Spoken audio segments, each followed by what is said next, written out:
하나님 말씀을 함께 나누시겠습니다. 오늘의 제목은 보시는 하나님, 우리의 샘물. 창세기 16장 전체 본문으로 하나님 말씀을 증거하겠습니다. 여러분, 인간은 무엇으로 만족을 얻을 수 있을까요? 만족. 현대인들은 성공, 인정, 사랑, 돈, 관계 등으로 행복을 찾죠. 그것이 있으면 우리를 풍요롭게 해줄 것이라고 분명히 믿고 있어요. 그래서 부자들에게 인터뷰하는 사람들이 있잖아요. 어떻게 해서 부자가 되었고 지금 만족하십니까? 하면 그 부자들의 대답은 다 만족하지 못한다고 합니다. 자, 돈을 못 버는 사람이, 돈이 없는 사람이 중산층이 됐어요. 중산층이 돼서 나는 만족한다 라고 하는 사람은 없습니다.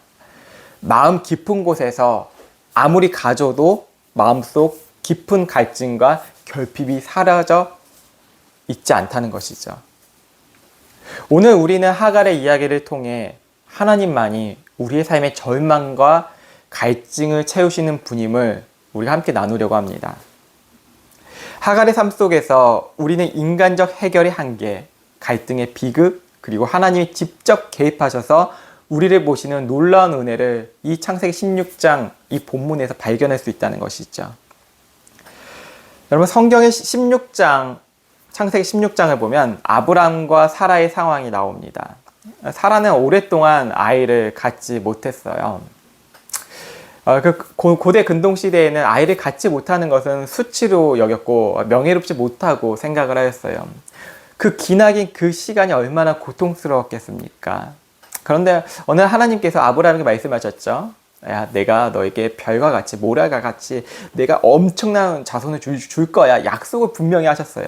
그래서 아브라함이 너무 기뻤을 거예요. 하나님이란 분이 나에게 이런 큰 약속을 하셨어. 사라 한번 들어봐. 우리가 아기를 가질 수 없는데 아기를 가질 수가 있대. 그런데 아무리 아기를 가지려고 해도 되지가 않는 거예요. 그렇게 생각했을 것이죠. 하나님의 약속이 거짓말인가? 아니면 아브람, 여보, 당신 잘못 들은 거 아니야? 그 시인이 직접 얘기했다며. 사라가 들은 것이 아니잖아요. 아브람은 신뢰할 수 없었을 거예요. 아브람의 이야기를. 하나님 말씀을 신뢰할 수 없었을 거예요. 근데 하나님은 약속을 분명히 하셨거든요. 이 현실은 달랐다는 것이죠. 우리의 삶에서도 그래요. 하나님은 우리에게 약속하시듯 이 성경에 분명히 나와 있거든요.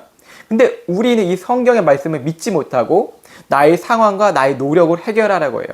나의 상황과 나의 노력은 무엇이죠? 내가 기도를 이렇게 함으로써 하나님께 응답을 추구하는 것이죠. 하나님 꼭 응답해 주셔야 돼요. 근데 응답이 없어요. 그럼 실망을 하죠. 내가 잘못 기도했나? 내가 죄를 지었나? 그렇지만 하나님은 성경에 분명히 약속하셨어요. 내가 결코 너를 버리지 않겠다. 이렇게 약속하셨는데도 기도 응답이 없으면 하나님이 나를 버리셨나? 근데 성경은 또 말씀하고 있어요. 기도하라. 그리고 기다리라. 그리고 오래 참아라. 그리고 주를 바라봐라.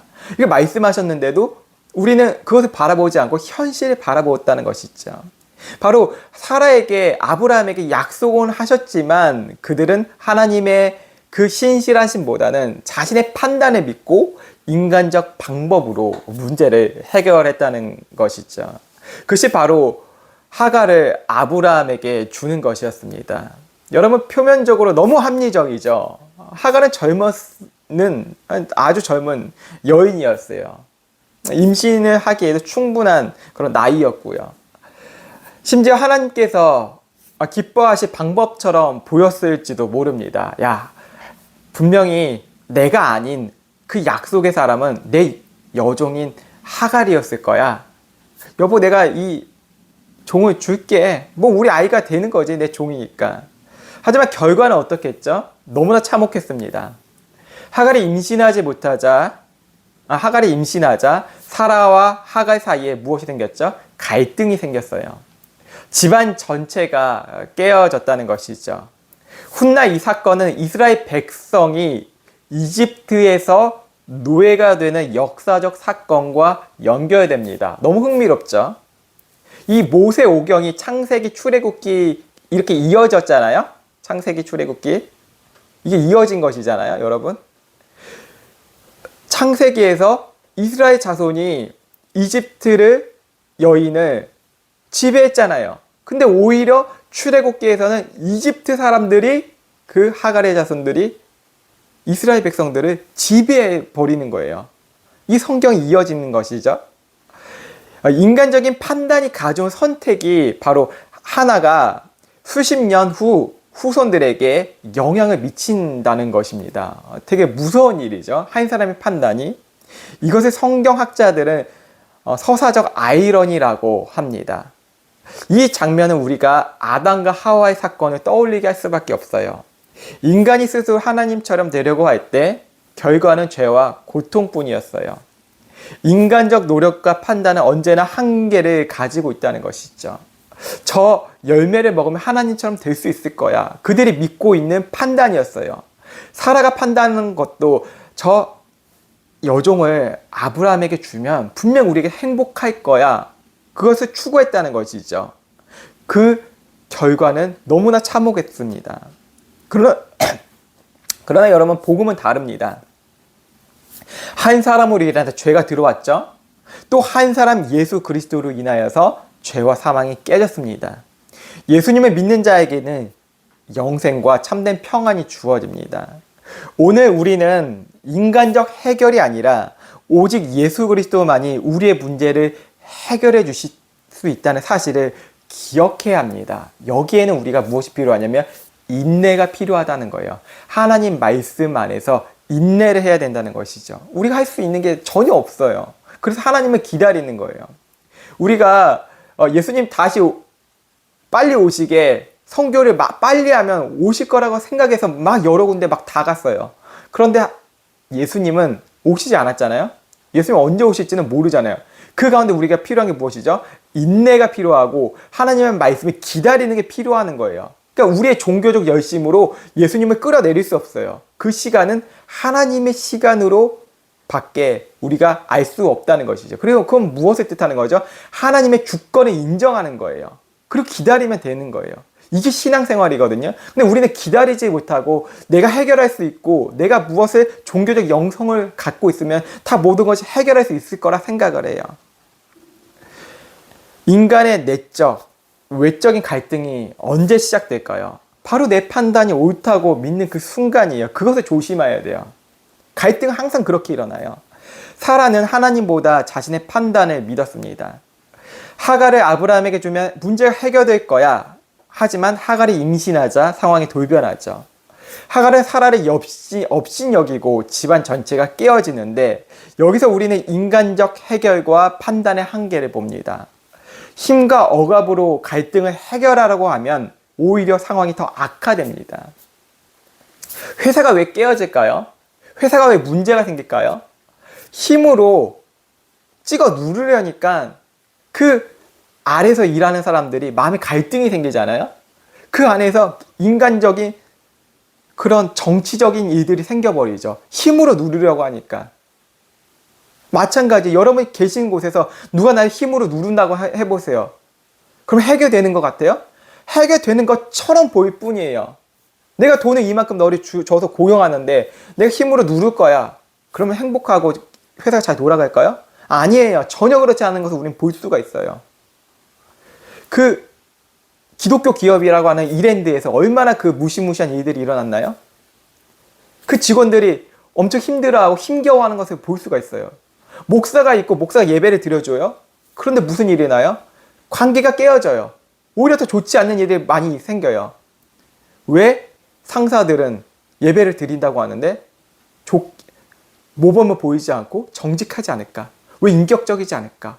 이런 불신자 부하 직원들이 의문을 제기해요. 무엇 때문에? 표면적인 기도를 해고요. 표면적인 종교를 갖고 있고 나는 기독교야, 집사고 장로야, 목사야 라고 하지만 불신자 그 부하들은 보기에는 세상보다 더 악해 보인다는 거예요. 그렇게 예배를 드린다도. 그게 뭐예요?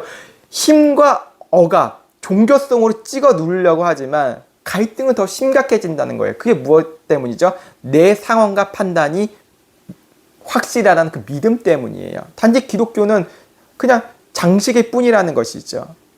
여기 성경에 보시면 결국 후일 하갈의 자손과 아브라함의 자손이 갈등으로 이어진다는 것입니다. 지금 세대가 왜 교회를 떠날까요? 20대, 30대, 40대가 교회에 없다 그래요. 청년들이. 젊은 사람들 없다 그래요. 무엇 때문에? 그 전 세대가 자기의 그 믿음으로 모범을 보여주지 않았다는 것이죠. 내가 옳다는 거예요. 갈등만 일어난 것이죠. 이게 미래의 결과예요. 하지만 우리는 여기에서 갈등이 일어나고 이 다음 세대가 끝났다고 해서 교회는 끝이야 라고 성경은 말하고 있지 않아요. 복음은 어떻게 이야기하냐면 인간의 판단과 선택으로 만든 이 갈등을 하나님만이 끝내실 수 있다고 말해요. 우리가 봉합할 수 있는 것, 다음 세대가 젊은 사람들이 다시 교회로 돌아올 수 있는 것은 하나님만이 하실 수 있는데 지금 기존에 있던 사람들이 하나님 앞으로 나아가야 돼요. 전 교회를 다니고 예배를 드리는데요. 아니에요. 진짜 하나님 앞으로 나아가지 못했다는 거예요. 여전히 내 힘이 있고 내 능력이 있다는 것이죠. 그럼에도 불구하고 성경은 또 이야기해요. 우리의 잘못된 선택에도 불구하고 하나님의 은혜는 여전히 존재하고 있다는 것이죠. 깨어진 관계를 회복할 수 있다는 것이죠. 절망 속에서도 새로운 길을 보여주시는데 우리가 연약했을 때 성령님께서 우리의 마음을 다시 일으켜 주신다는 것입니다. 현대에 우리가 살아가잖아요. 이 시대에 우리의 판단과 힘으로 문제를 해결하고 하잖아요. 여전히. 관계가 깨어지면 화를 내거나 더 강하게 밀어붙이려고 해요. 그러나 진정한 갈등의 해결은 하나님을 주인으로 모시는 그 순간부터 시작된다는 것이죠. 우리 크리스찬들에게 이야기하는 거예요. 진정한 갈등의 해결. 여러분이 그 교회를 다니고 계시고 있고 근데 자녀와 관계가 좋지 못한 가정들이 너무 많거든요. 무엇 때문에? 하나님을 주인으로 모시지 않는 기성 크리스찬들 때문에 그렇다는 것입니다.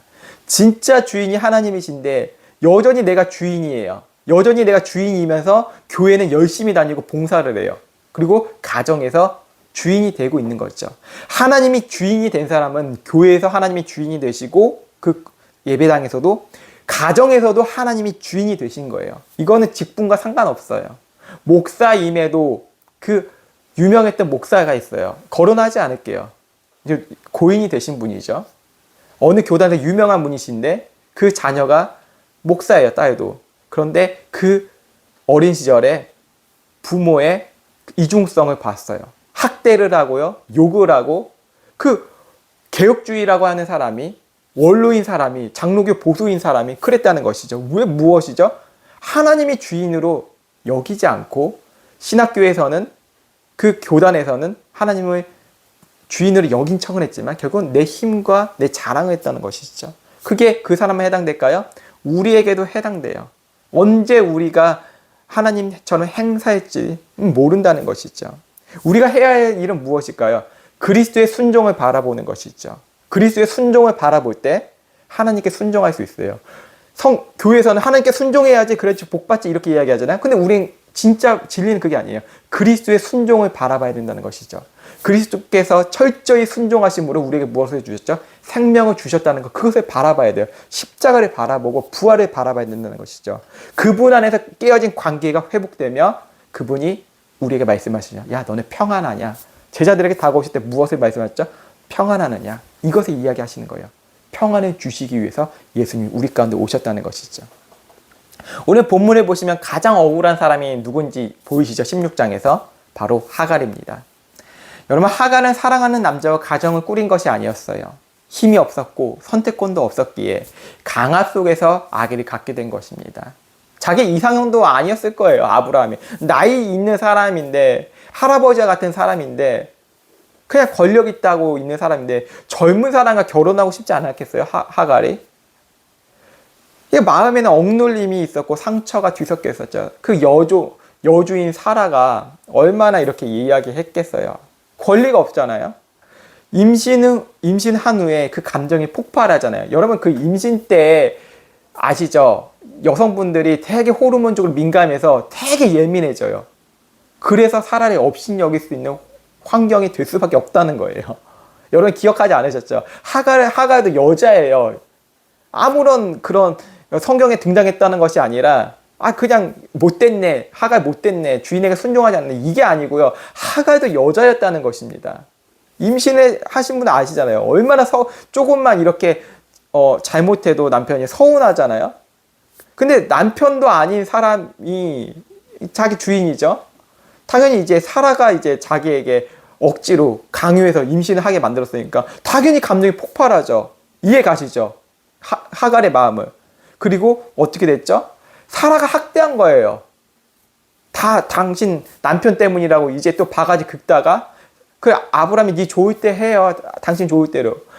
좋을 대로 한 것이 하갈이 학대하는 거예요. 결국 이 하갈이 어떻게 해야 되죠? 광야로 도망가요. 광야가 어떤 곳이죠? 죽음의 땅이에요. 죽으러 간 거예요. 그때 무슨 일이 일어나죠? 놀라운 일이 발생해요. 하나님께서 직접 하갈에게 찾아오신 것입니다. 하나님은 말씀하십니다. 하갈아, 다시 돌아가. 주인에게.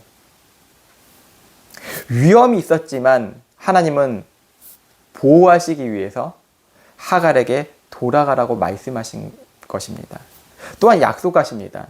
야, 내 자손을 하갈아 크게 번성해 줄 거야. 그리고 성경 최초로 한 여종의 아이 이름을 직접 지어주십니다. 그게 이스마엘이에요. 하나님이 들으신다. 여러분 잘 생각 안 하셨죠? 하나님께서 직접 최초로 이름을 지어주셨어요. 이삭보다 먼저 지으셨어요. 이스마엘. 하나님이 들으신다. 우리가 하갈 같은 존재였다는 것이죠. 하갈은 광야에서 그 경험은 우리에게 중요한 진리를 가르치십니다. 하나님은 우리가 아무것도 아닌 것처럼 느껴지는 우리에게도 오셔서 말씀하시고 붙들어 주신다는 것이죠. 우리가 하나님을 붙든 것이 아니라 하나님께서 우리를 먼저 붙드셨다는 것이죠. 이것이 바로 복음이에요. 우리가 복음을 전할 때 이런 의식이 있어야 돼요. 저 사람 예수 왜 안 믿지? 이렇게 좋은데 이게 아니에요. 내가 어떻게 예수를 믿었지? 이게 먼저 선행되어야 돼요. 그런 겸손한 마음으로, 낮아진 마음으로 내가 믿었던 예수님을 겸손하게 전할 수밖에 없어요. 내가 믿어서 가르치는 게 아니라 내가 받은 은혜를 나누는 게 전도예요. 이게 복음이고요. 이 땅에, 이 불모진 이 조선 땅에 선교사들이 외국에서 왔잖아요. 배를 타다가 자기의 자녀를 세상에 먼저 보내고 아내를 보내고 남편을 보냈잖아요. 이 불모진 이 조선의 땅에 왜 그들이 왔을까요? 가르치려고 왔을까요? 그게 아니었어요. 무엇 때문에 왔죠? 받은 은혜가 너무 크기 때문에 전하려고. 그것뿐이었어요. 이 조선의 땅에 내리지도 못하고 배 안에서 죽은 사람들도 있잖아요. 우리가 많이 알고 있어요. 토마스 선교사 제대로 이 땅에 내리지 못하고 죽어버렸어요. 한마디도 전하지 못했어요. 무엇이죠? 성경이 이제 흘러갔어요. 은혜가 흘러간 것입니다. 그리스도의 은혜가. 이게 바로 복음이라는 것입니다. 내가 하나님을 붙든 것이 아니라 하나님이 나를 붙드셨기 때문에 이 자리에 있다.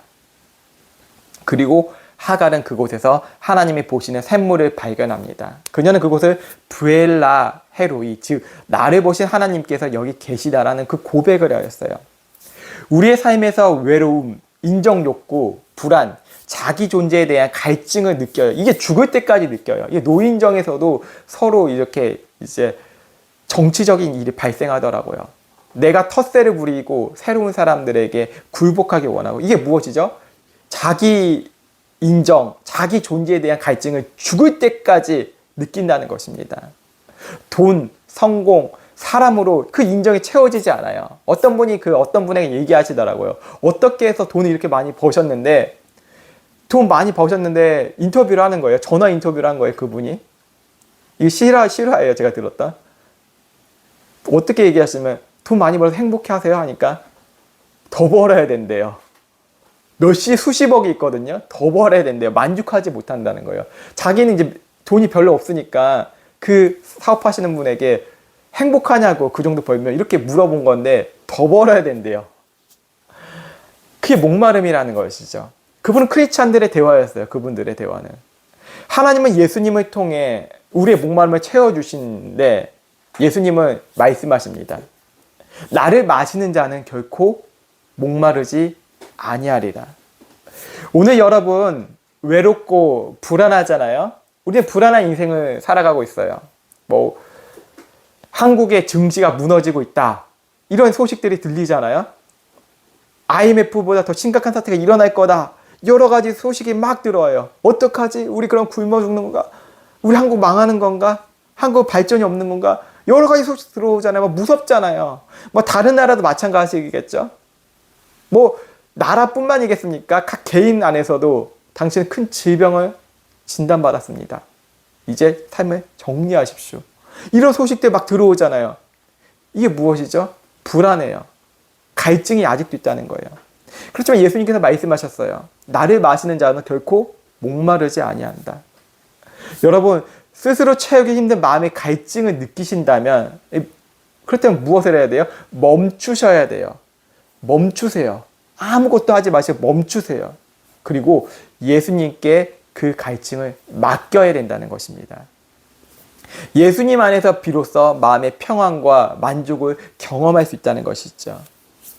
여러분, 결론적으로 인간은 해결과 판단의 한계가 있습니다.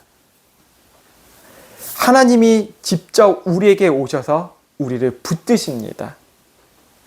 오늘 여러분, 당신의 그 외로움과 목마름, 인정 욕구를 예수님께 맡기십시오. 하갈처럼 우리가 도망갔잖아요. 최선을 다해서 도망갔고 죽으려고 했어요. 소망이 없으니까. 그때 하나님이 찾아오십니다. 지금 이 설교를 듣는 분들도 마찬가지입니다. 도망가고 싶잖아요, 현실을. 광야 같은 데 있잖아요. 우리가 그 하갈 같은 모습으로 계속 도망가잖아요. 그때 하나님께서는 샘물을 보여주십니다. 그 샘물이 예수 그리스도이십니다. 그분 안에 있을 때 참된 평안과 만족을 경험하고 그 샘물을 마심으로써 우리가 목말랐던 그 모든 것들이 갈증이 해결될 것입니다. 우리가 하나님을 바라본 것이 아니라 하나님이 먼저 우리를 보셨습니다. 오늘 그 갈증을 주님께 맡기시고 브엘라 헤로이, 나를 보시는 하나님이 여기 계시다, 이 예배 가운데 오신 여러분, 하나님이 나를 먼저 보고 계셨다, 그 믿음의 발걸음으로 한 걸음 나아가시기 예수 그리스도의 이름으로 축복합니다.